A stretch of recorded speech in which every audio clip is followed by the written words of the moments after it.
خبر شامل کرتے ہیں کراچی سے۔ کراچی کے علاقے ڈسٹرکٹ ویسٹ میں ناجائز منافع خوروں کے خلاف مختار کار ویسٹ کا چھاپا، منافع خوروں پہ جرمانے۔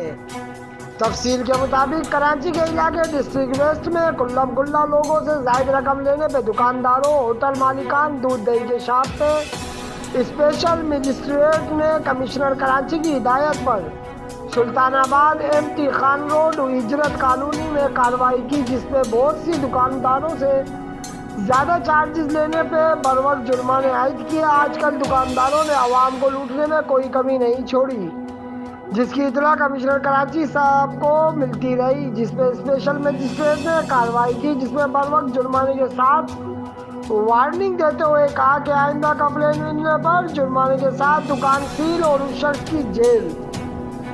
کمشنر صاحب کی اس کارروائی پہ اہلیان سلطان آباد اور ہجرت کالونی کی عوام نے ان کو سراہا کہ رمضان کی آمد کی وجہ سے لوگ پہلے ہی زائد رقم لوٹ مار سے بہت پریشان ہیں۔ اس کارروائی پر عوام نے خوشی کا اظہار کیا۔ سلیم الدین سولنکی، آزاد نیوز، کراچی۔